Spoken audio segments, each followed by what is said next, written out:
Hi everyone, this is Diane. Another video in my favorite craft supplies, favorite junk journal supplies series. This one may have some repeats because some of the categories overlap. And I'm not sure what order I'm going to publish them in. I'm going to figure that out today and get them all scheduled to be published. But this one is on things I use for book covers, for journal covers. So I did do a video about books and I did a video about textiles. So those things overlap. Some books I use for the pages and some I use for the cover, some for both. So there will be overlap in that, and some textiles I use for covers also.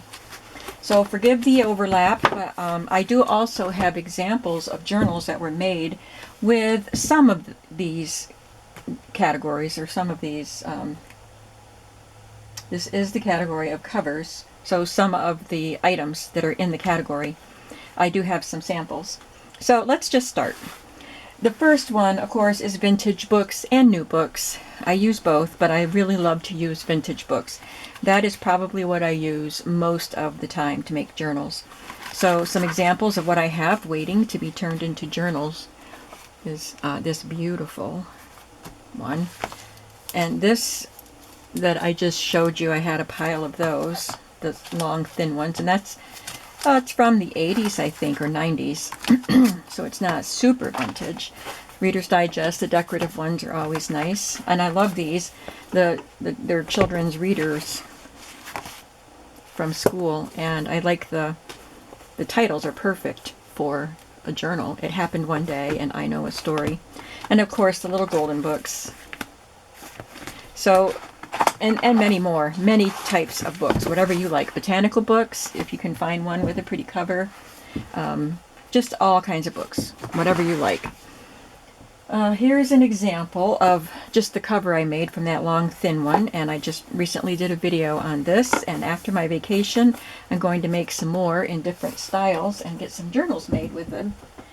Here is a little golden book that I made. You've seen this probably if you watch my channel, with my favorite little golden book story. And this one was made with a school, children's school book, and it was a music book, The Music Hour. I just love that illustration, and it's got vintage tablecloth on the spine. And I use this for my scripture. No, I don't. Oh, this is my I have a very similar one that I use for my scripture collage. This one is my reader's journal. I keep track of the books I've read.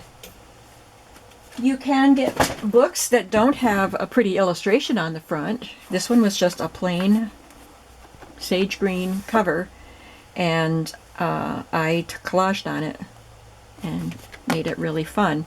And I almost always remove the spine, because they're always usually thin, narrow spines, and I create a big spine with chipboard, usually. Sometimes I have a book that I can keep the spine.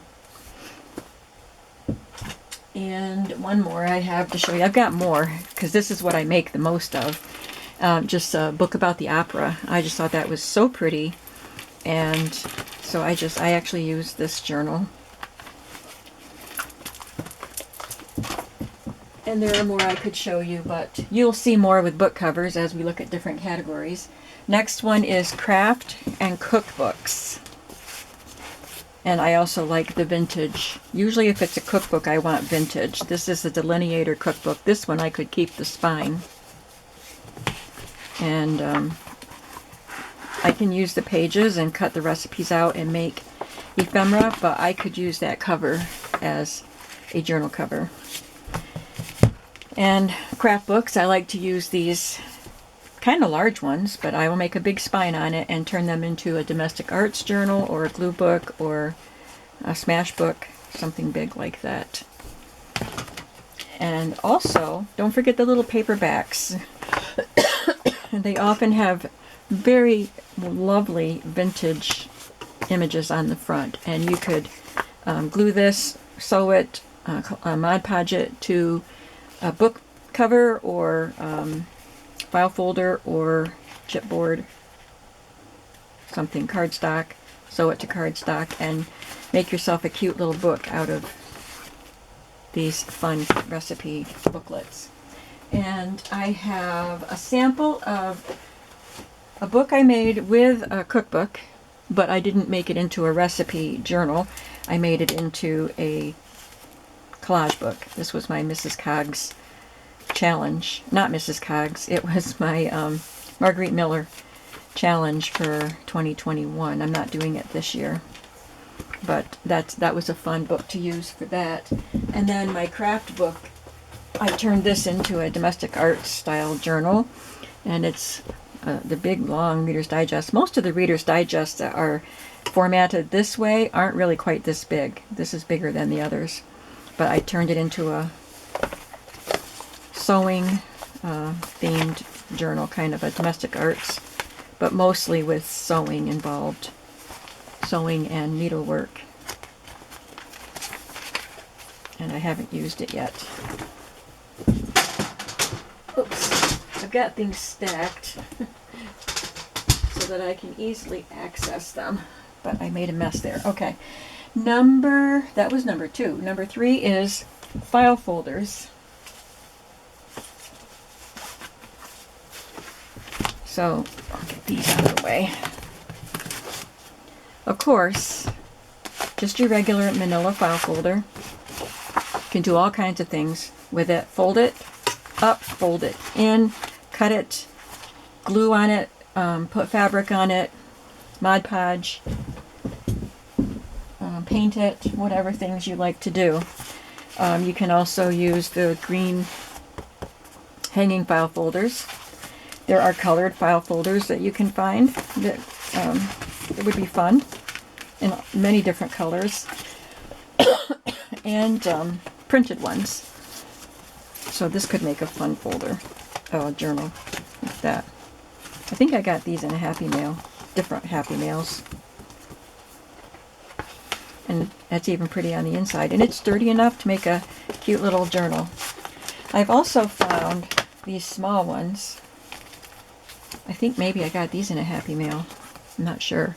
But I've got to remember I have these so that I can make journals with them. And then I got these at a flea market. Got a dozen of these, and they have a ledger printed right on them. It's for some sort of insurance company. And I have an example of covers that I made with that. I just did these recently, and I was hoping I could cut some papers and get them made, because I'm just going to keep them very simple before I go on vacation, but I haven't had a chance, so they're going to wait till after vacation. But you can see I just did some collaging on these to make fun journal covers. And cardstock is also in this category, file folders and cardstock. So you can use them both the same way. Just take a sheet of a nice sturdy cardstock and fold it in half, and you have yourself a journal cover. I do have some cardstock ones. Here's one I missed showing you. It's just one of the vintage book covers, just a small size, and it's very pretty pattern on it. And I made myself a journal out of that. So I missed that one.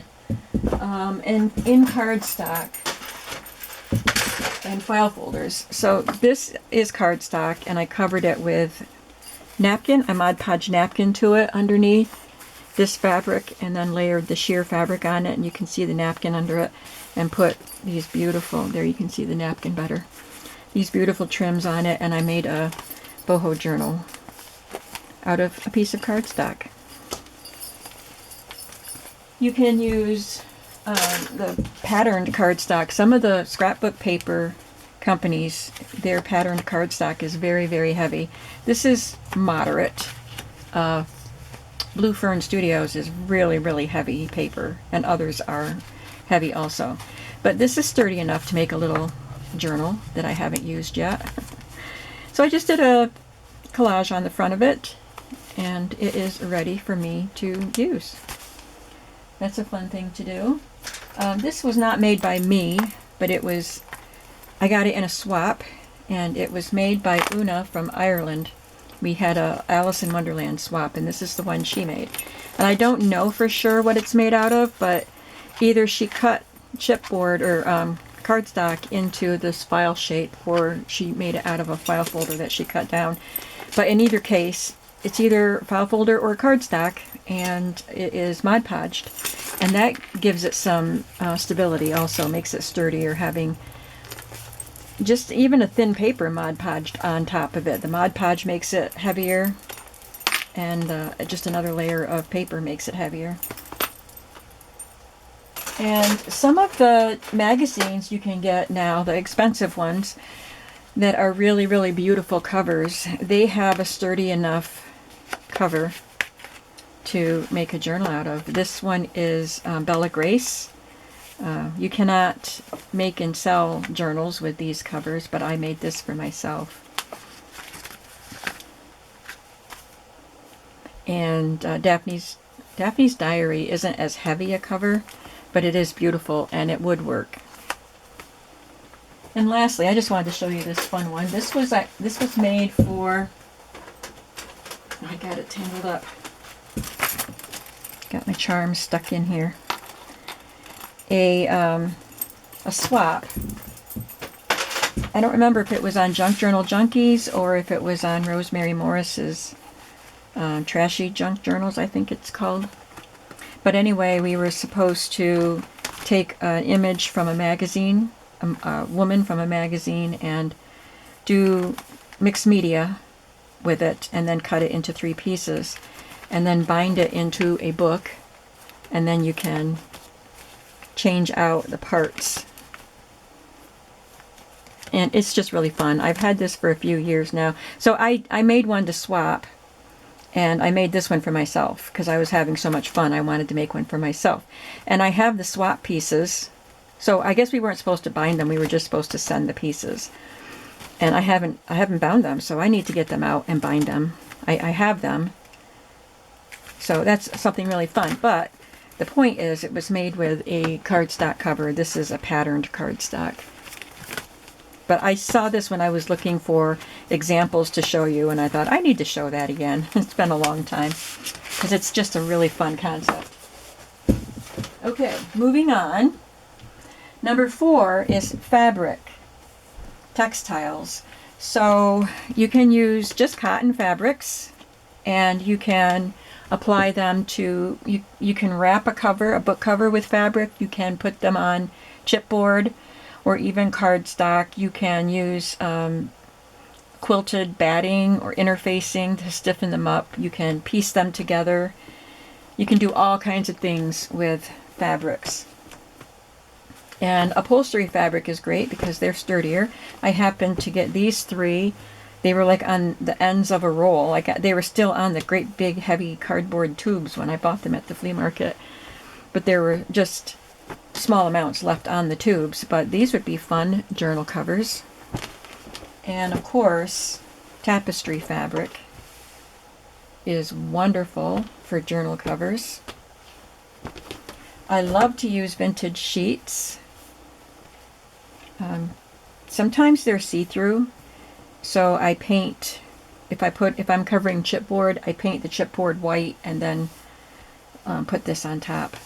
And they just there's just something about the vintage cotton sheets that are so, I don't know, nostalgic. Quilts are wonderful. This one is it's a quilt top. It is not pieced. There's no batting on it. So I could actually put batting with it. Or again, cover a hardcover book or chipboard. You can find placemats, quilted placemats, and table runners. This is a gorgeous table runner that I just got I think I got this at Salvation Army. So you can find things like this at thrift stores, even the placemat size. They would make really great journal covers. And of course, I have found quilts at flea markets that were stained and torn, and if I find them at a good price, I will pick them up if I like them. And I just made Little Women journals out of 2 of these quilt blocks, and I have this one left. And this one I got at a flea market. And usually if I buy a quilt at a flea market, I cut it up and I will sell most of it and then keep a few pieces for myself, and that was the case with these two. And I got some quilt pieces from Selena at Amour Fabriques. Sometimes she has a lot of cool stuff in her shop. You never know what she's going to have. I haven't visited in a while. I should go check her out again. Not that I need anything more. But those pieces came from her, and so did this. I added some strips to it to make a cover, which I never finished. And there are other kinds of fabrics too.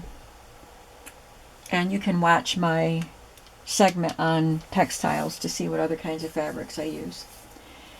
Number 5 is chipboard. We've been talking about chipboard quite a bit already, but it's just a plain board like this. This is a nice sturdy one.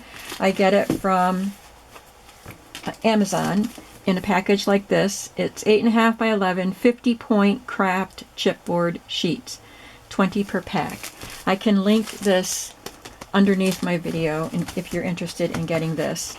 I use this mostly for making my spines. When I take the spine out of a book and make a new one, then I can cut it to the size I want.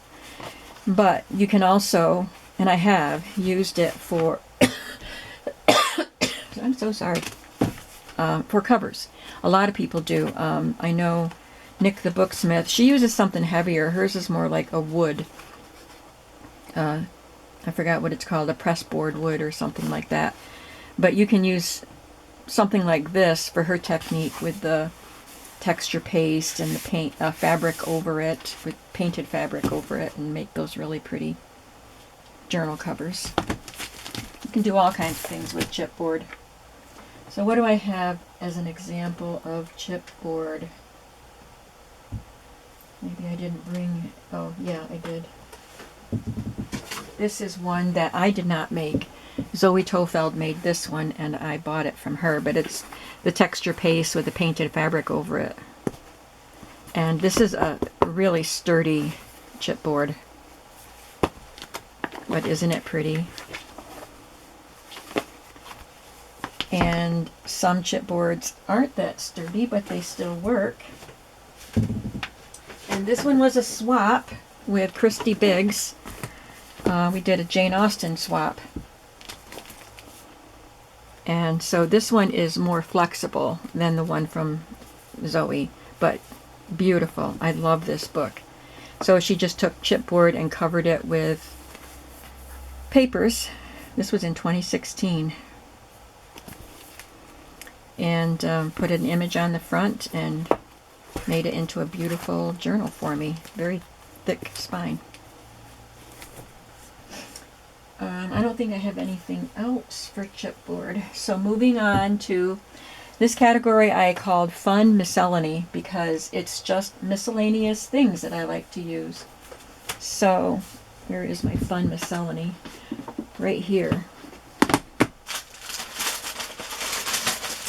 Let me just go through some of this fun stuff.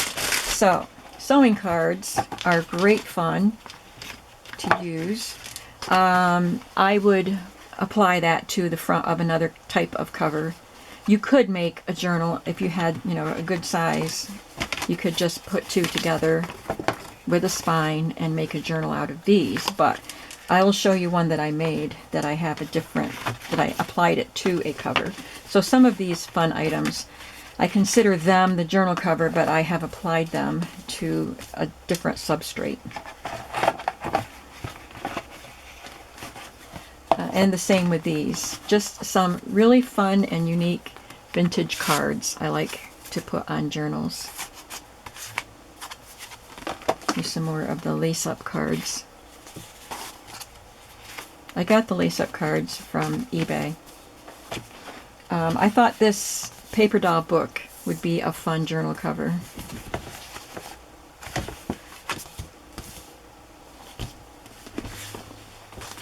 And press board. We talked about file folders. These aren't file folders, they're dividers, but they're the heavy ones. So I like to make covers with these and keep the tabs on them. And I have made several journals with the dividers that have the metal ring and the metal tabs. They are really fun to do. That's what's in here too, more of the metal tab ones. And another item to apply to the front, or just make a cover out of our bingo cards. So these are a good size and they're fairly sturdy. I could make a journal cover out of those. And some of them are a little small, but you could use a bind it all and make a little notebook out of them. But I would probably apply these to the front of a cover. Fabric cover, file folder cover, book cover. So those kinds of things are really fun. And then do a little bit of collage with them. And I've got these vintage cards that were used in a school setting. So some of them might be great on a journal cover. I got those at a antique mall. And ledgers are the last section of the miscellany, fun miscellany. So I have this small ledger book, and this is a log book. So ledger books and log books. And I also have had big ledger books, which is the example I have to show you. I think, yeah, I missed some books I wanted to show you, but we'll get to them. I'll have to backtrack. This is the big ledger, and this is like one of my favorite journals that I have ever made. I love this journal because it's made with a vintage ledger, but it's full of vintage things. I don't even know if I'm ever going to use it. I could add more vintage stuff that I find at flea markets. So that's what I'm using it for right now. Is I have kept some of my favorite vintage finds from flea markets, etc. That makes it one of my favorites. But I love the cover itself too. I use pages out of my ledger books, all the bits of ephemera that I find at the flea markets that are so awesome. I get to keep some for myself. And I even covered the end papers with vintage gift wrap that were some of my favorites.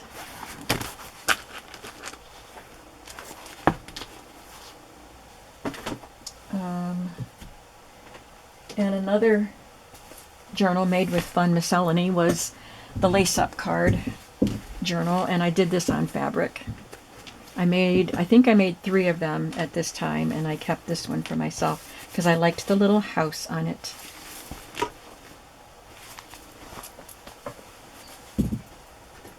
Let me see what I missed here. For fabric journals, did I show you any of the fabric journals? I don't think I did. So this one is just corrugated cardboard. It's got 2 pieces of it together to make it really, really, it doesn't even bend. And I covered it with fabric, but I put the second layer of cardboard on top of that to make it visible. And put some white paint on it. And that is a really fun journal. I love it. I love the size. And I like the shabby chic, feminine look juxtaposed with the rough and rustic corrugated cardboard. This is one that I purchased from Elizabeth, and her shop used to be Elsie Bell's Bookshelf, and I forgot what it's called now because she changed the name. But this was one of the journals that she made, and this is little bits of fabric just pieced together onto cardstock. So I don't know. Oh, Ella. I thought her name was Elizabeth. I think it is Elizabeth, but maybe she goes by Ella. Anyway, this journal could have been with the chipboard or the cardstock category and the fabric category. And this is one of my tapestry ones. Just a one signature, but you can cover a one with a spine. And of course my pieced together fabric cover using Amity Bloom's Everyday Journal course. So this is a way, those first fabrics that I showed you were these type of fabrics. This is a way to use some of your favorite thin cotton fabrics and make a beautiful journal cover with them. Okay, those were the ones that I missed. Let's move on.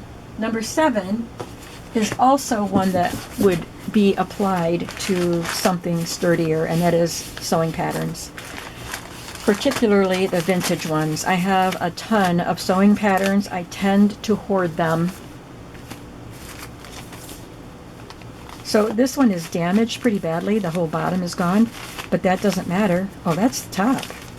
It opens this way. Okay, because that's still closed up. But I would cut that out and put that on a journal cover. And I really want to do, I've got a ton of these, and like I said, I tend to hoard them, but I want to make a series of journals using fabric or patterns on covers. I do not have an example of one to show you, but when I make some, I'm going to keep one.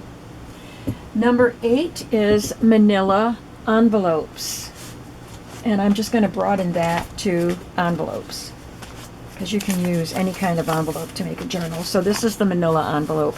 This is the 9x6 size, and you can fold that and make this cute little size journal. This one is used very commonly, and a lot of times napkin is Mod Podged to these, or paper is Mod Podged to them, or you can sew things to them. Some people, I think, used to leave the flap open so you could put things inside the flap, but I think normally it's just used as a cover without being the envelope. So that's a good size, and then you can get white ones too. I also have these. I'm not even sure where I got these, maybe in a Happy Mail, but I coveted these, so I hoard them. Interdepartment delivery, and these are unused. I think I have one that I found at a flea market that is written all over. But these would be really fun to collage on the front and leave some of this visible. And you can put chipboard inside any of these envelopes to make them sturdier if you want to. And then I have these kinds of envelopes that were found in vintage binders. So I could stiffen them up with some chipboard cardboard inside them, and then put them together with a spine and make a fun journal with that, in this kind. So envelopes. And I don't think I have an example of that to show you either. Number 9 is packaging, like food boxes and things like that. So I have a couple pieces saved for when I do a junkie journal, but this doesn't have to be a junkie journal. This is a really sturdy cookie box from Nabisco, Social Tea Biscuits. And you can just cut off the flaps and cut off one of the sides, and you've got your front cover, your spine, and your back cover. You can leave it like this, or you can Mod Podge or sew other things on top of it to completely cover it up and disguise what it is. Or it's fun. I think this box is pretty enough to leave it as it is, maybe with a little bit of decoration on it. This is a piece of corrugated corrugated board that came with a sheet set or something. And corrugated board, you know, tends to bend and crease. So I might add another layer of cardboard to it to make it really sturdy, like my little book. But I couldn't throw that away because it's already a book cover. And I thought this might make a fun cover as packaging. This is from Mary Kay. It's a clear, heavy-duty plastic bag. And I could cut off one side and the bottom and have a fun sheer journal cover and have a pretty picture on the first page. Wouldn't that be pretty? And if you have any other sturdy gift bags, they might work well. I just have a bunch of stuff collected for my next junkie junk journal if I make one. So packaging. And then lastly, shipping envelopes. And I didn't bring my example in, but if you look back at my recent videos, I just finished a journal made with these kind of envelopes from Amazon. They are the recyclable craft mailing envelopes. They're crinkly. They don't have bubble wrap inside. They have these little styrofoam dots. They're just thin, so it's not a really thick cover, but it's enough to give it the cushion and the soft feel. And so the one that I just made, these are kind of big. I had made one before. I don't even remember what I used to cover it. I'd have to look back in my videos. But I know this, the one I just made, I painted the front with the craft paints, and then Mod Podged over it, because I Mod Podged an image to the front. So, and it made it feel really nice and smooth, and I love it, and I want to make more. But this is big, so you could cut it and sew it or glue it closed, but I folded it up and made a pocket out of it. And I trimmed off some of these edges. So you can cut it to whatever size you want. You can fold it to make pockets and things. But these make really excellent covers. And that was number 10, and that is the end. I'm sorry I didn't bring the journal in with me to show you what this looks like, but I will link that video below of the finished journal. I do have it wrapped up in tissue paper and in a box because I weighed it so I can list it. And by the time you see this video, it's probably already at somebody else's house because it will be listed and hopefully sold by then. So that's everything. That's all I have for journal covers. Can you leave in the comments below what is your favorite type of material to use for journal covers? And do you use something for covers that I did not touch on in this video? Because I'm sure there are other things. So again, I thank you for watching this series, if you are watching the whole series. If you just watched this episode, I thank you for that.